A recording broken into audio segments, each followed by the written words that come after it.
Alright, YouTube, welcome back to the Golden Gun channel, the channel that brings you the gold, baby gold. And we have gold for you today, some very beautiful gold.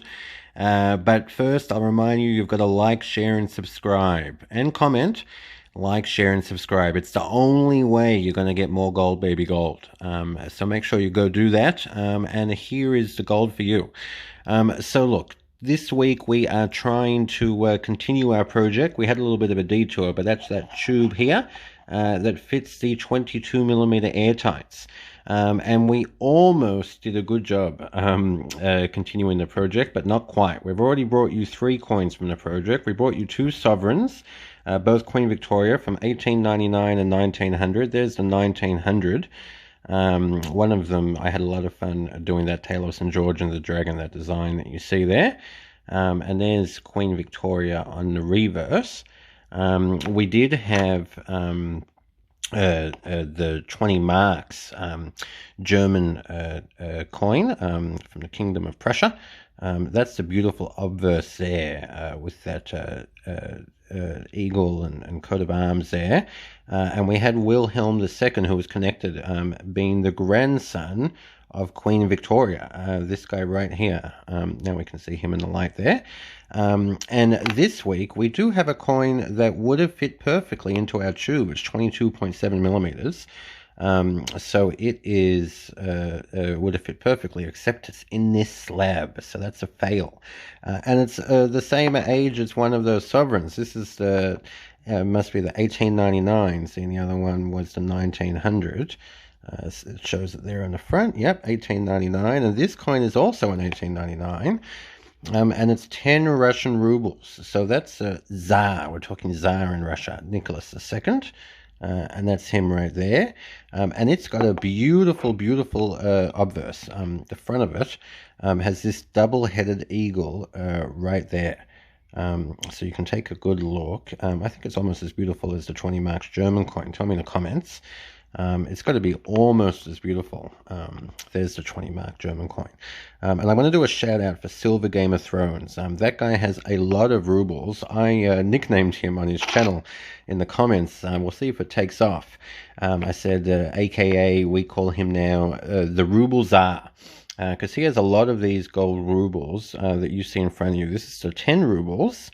Right here, but he's got the 10, he's got the rarest 7.5, and he's got the 5 rubles. And he tells us a lot that these are great coins to collect, that they're very rare because a lot of them got melted down in the Soviet time right afterwards. And he's got a lot of them. So I'm going to put a link to his channel and a shout out to him. I'll put a link to one of his videos showing them. There's a good picture there of that beautiful German obverse. And we'll get into talking about this coin. So part 2 will be about the slab. I've never had a slab coin before, so it'll be all about slabs and mintages and what's going on with the slabs. But part 1 right here, we'll get into a little bit of the history of the coin and about the Tsar Nicholas II. Now, I can only give a little bit of a glimpse only into history. There's too much. There's Russian Revolution. There's everything. But you guys can look a lot more up. And it's just... look, it's one of the greatest parts of collecting the coins, the great history that comes with it, especially with this old gold that you guys see here, has a lot of history. So we'll get into it. Now, this guy is connected, besides being 1899, the same as that sovereign there. We already had Queen Victoria with Wilhelm II being the grandson of Queen Victoria. Now, Nicholas II, from this week, he is cousins with Wilhelm II underneath there, and he is also blood relatives with Queen Victoria through King George II, but also Nicholas II married the granddaughter of Queen Victoria. So they're all, I guess they're all inbred, they're all part of the same family, and they're very, very much connected. Now, look, we had the story of the last Kaiser of Germany, because he had to abdicate in the World War right there. But things didn't go as badly for Wilhelm II here in my hand with the German coin. At least he got to live out the rest of his life. He lived in the Netherlands afterwards for the rest of his life. He might have wanted to come back to Germany and retake his position, and that didn't end up happening. But yeah, he abdicated and he went off to the Netherlands. But look, it's a bit of a tale of woe for Nicholas II. Things didn't turn out so good for him. So we'll get into that. Now, look, he became Tsar because he was the eldest of 5, and the oldest one normally gets to be the king, or the Tsar in this case. And very importantly, when he was young, he went to military school. And he studied and graduated, there he is right there, and he graduated as a general in military school, which is important. Now, his father would have liked to have taught him more affairs of the state, but his father died of liver failure, so that didn't end up happening. So he was a young Tsar, and Nicholas II, he was a tough, old-school Tsar. Now, I am going to be tough on him myself. There were a lot of problems in Russia. There was economic problems. There was agricultural problems with food and stuff, because it was all farming back then. And he blamed a lot of it on his own citizens and the minorities of his own citizens within Russia, and there were hundreds of pogroms at that time. And they ended up going to war. One of the wars they had was the Russo-Japanese War, the war with the Japanese. It was over territory, and that wasn't going too well. Now, he made a mistake, but it was good at the start. So Nicholas II, and there he is there again, he took over control of commanding that army. And at first, I mean, that bolsters morale. I mean, the Tsar in those times is basically the second to God. You know, it's the closest thing you can get to God is the Tsar. You've got Russian families at that time. They're praying to a picture of the Tsar in their homes. I mean, it's like that. So at first it's great. The Tsar's here commanding the army now. Everything's going to go well. But it doesn't work out well, and it's quite a mistake when they don't win the war and they lose territory and it doesn't work out for them. So that works out really, really bad. And at that time, the way Russia fought, I mean, they're a huge territory. So they really, you know, coined the term cannon fodder. So they basically throw soldiers at the guns until your guns run out of ammunition. That's basically the way that they fight. So I guess that's not so good once you start getting into modern times, but it used to work for them.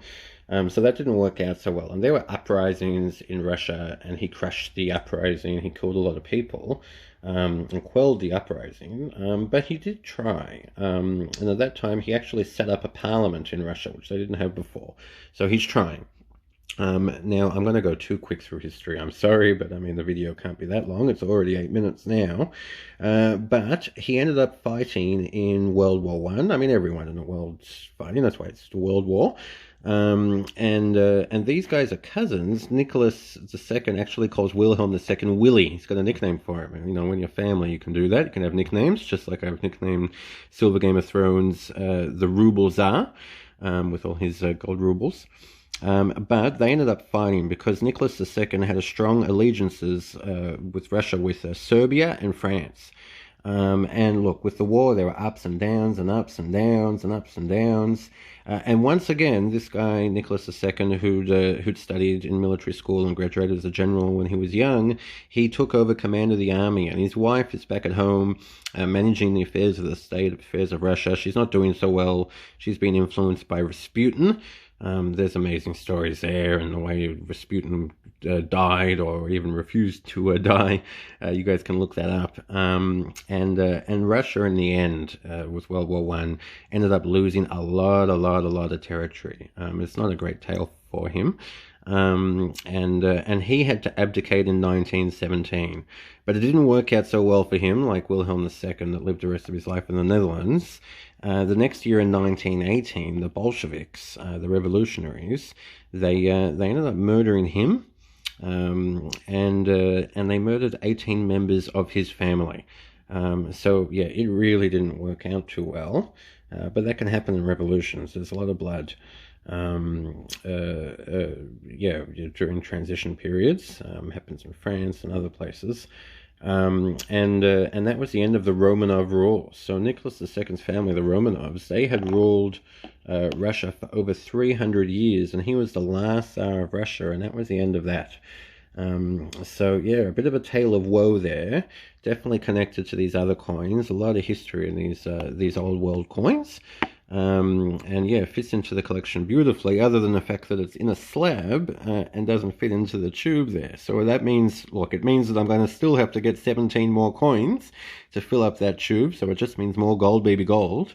And next week, we will do part 2 of this video, and we'll be talking all about slabs and mintages and what's going on with the slabs, because that's my first ever slab. So I hope you guys like that. As I said at the start, you've got to like, share, and subscribe. It's the only way to get your gold, baby gold. And comment, and I'll see you guys again. Thank you very much. I hope you like that, and I'll just go for the beautiful verse once again. You can take a look at that 10 gold rubles. Thanks, guys, and I'll see you again soon.